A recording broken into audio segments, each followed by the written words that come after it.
तो मैं बता रहा था कि हमारे हरियाणा में हमें अपने बेटों पर 100% कॉन्फिडेंस होता है। हरियाणा में एक बाप अपने बेटे को कूट रहा था, और स्टेट में बच्चे पीटे जाते हैं, हमारे यहाँ कूटे जाते हैं। किसी ने बाप से पूछ लिया बेटे को क्यों कूट रहा है, बोले यार क्या करूं, कल इसका रिजल्ट आने वाला है और आज मुझे बाहर जाना है। ये है कॉन्फिडेंस।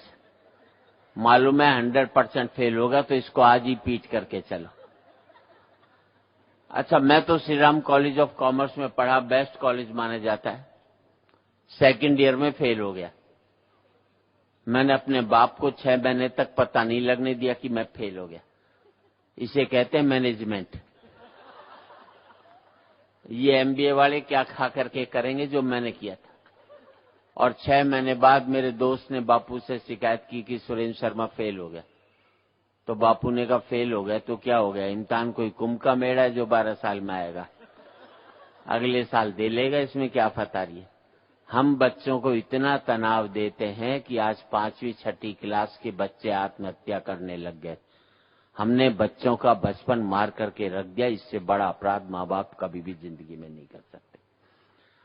जैसा जो बच्चा है किसी तरह जो कभी बढ़ता है कभी छोटा होता है। मैंने बालिया साहब, मैंने अपने बेटे से कह दिया था देख तू 50% से ज्यादा नंबर मत लियो, क्योंकि मेरे 51 आए थे। ज्यादा लिया था जिंदगी भर चिढ़ाता रहता। 45% लिया आया, 95% लिया था अमेरिका भाग लेता। 45% लिया है, मुझे छोड़कर गाजियाबाद भी नहीं भाग सकता। और मैं बात पर आपका इस पर आशीर्वाद चाहूंगा साहब, मेरा सुख ये नहीं है कि मेरा बेटा अमेरिका में बैठकर 5 लाख रुपया महीना कमा रहा है। मेरा सुख ये है कि मेरा बेटा 30,000 रुपया महीना कमा रहा है, लेकिन शाम का खाना मेरे साथ बैठ करके खा रहा है। हमने जिंदगी में सारे सुख पैसों में तब्दील कर दिए, तब जाकर के मुल्क में भ्रष्टाचार पैदा हुआ। पैसा एक सुख माना जाता था, अब हमने उसको एकमात्र सुख मान लिया, तब जाकर के भ्रष्टाचार पैदा हुआ। और इस हद तक पैदा हुआ कि मैं कीड़े मारने की दवाई लाया था, उसमें भी कीड़े पड़ गए। कीड़े नहीं मरे तो भ्रष्टाचार है, कीड़े पड़ जाएं तो ये। और मैं तो यहाँ पर बच्चे काफी संख्या में हैं, और हरियाणा में बच्चे तो प्रैक्टिकल होते हैं। वो बाप टीचर ने बच्चे से पूछ लिया, मान ले एक खेत को 15 आदमी 20 दिन में जोतते हैं, तो उसी खेत को 25 आदमी कितने दिन में जोतेंगे। तो बच्चा खड़ा हो लिया, बोले मास्टर जी एक बार बता, जब खेत एक बार जुत गया तो दोबारा जोतने की क्या जरूरत पड़ी भाई। जो काम हो गया उसे बार बार क्यों करवाना चाह रहे हो। अच्छा, बच्चे घर की पोल पट्टी भी खोल देते हैं। अब यहाँ बच्चे तो बच्चों से संबंधित ही बात कर, बच्चे घर की पोल पट्टी खोल देते हैं। वो मास्टर ने बच्चे से पूछा, मान ले मैंने तेरे फादर को 1 लाख रुपए दिए, 10% इंटरेस्ट, 2 साल बाद तेरे पिताजी कितने रुपए लौटाएंगे। बच्चा बोला जी 1 भी नहीं। मास्टर ने चाटा मारा, बोले बेटे तुम हिसाब नहीं जानते। बच्चा बोले मास्टर जी मैं तो हिसाब जानता हूं, पर आप मेरे बाप को नहीं जानते, उन्होंने आज तक किसी का नहीं लौटाया, तो तेरा कहां से लौटाएगा। अच्छा, यहां पर तो सरीन साहब बच्चे कंट्रोल में भी रहते। अमेरिका चले जाओ तो माँ बाप की छाती पर डिस्को करते, क्योंकि पहली क्लास में टीचर बच्चों को पढ़ा देता है, माँ बाप चाटा भी मारे तो 911 को फोन कर देते। अब बच्चों को पीटना अमेरिका में कानूनी अपराध है, जो पीटते हैं उसे जेल भेज देते। हिंदुस्तान में एक कानून बना दो तो सुबह माँ जेल में जावे, शाम को बाप जावे, बच्चे दोनों का नंबर बांध दे, घर में टिकने नहीं दे।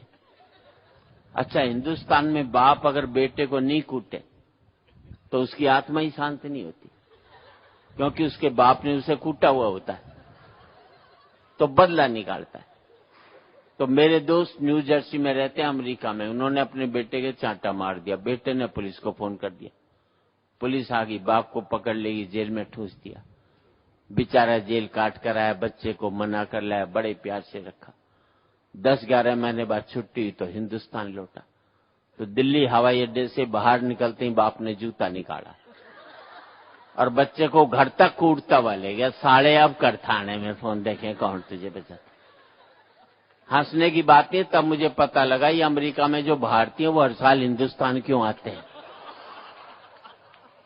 पहले मैं यही समझता था देश से बड़ा प्यार करते, तब पता लगा बच्चे कूटने के लिए हिंदुस्तान में आते हैं। हंसी मजाक की सैकड़ों बातें हैं और मेरा तो इतना ही कहना है कि एक जिम्मेदारी, कोई भी बीमारी की जिम्मेदारी हम सरकार पर डाल देते हैं, बस यही सबसे बड़ी कमी है। हम समझते हैं किसी भी काम के लिए सिर्फ सरकार जिम्मेदार है। मुझे भी किसी ने कहा कि बोले बच्चे भगवान की देन है, फिर सरकार क्यों मना करती है। मैंने भाई नौकरी फिर भगवान से ही लो, सरकार से क्यों मांगते हो। जब उसकी देन है तो उसी से। हमें खुद अपने आप में अपना विल पावर स्ट्रांग बनानी है और ये बच्चे उस काम को बखूबी कर सकते हैं। कहीं न कहीं आज बच्चे एजुकेट कर रहे हैं, हम बच्चों को एजुकेट नहीं कर पा रहे।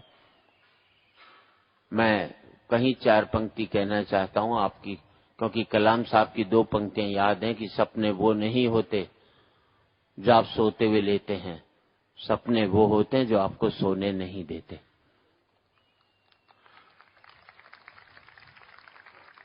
और गिद्ध ने चकोर से कहा तेरी कोई जिंदगी है, धरती पर बैठा सिर्फ चांद को ही ताकता है।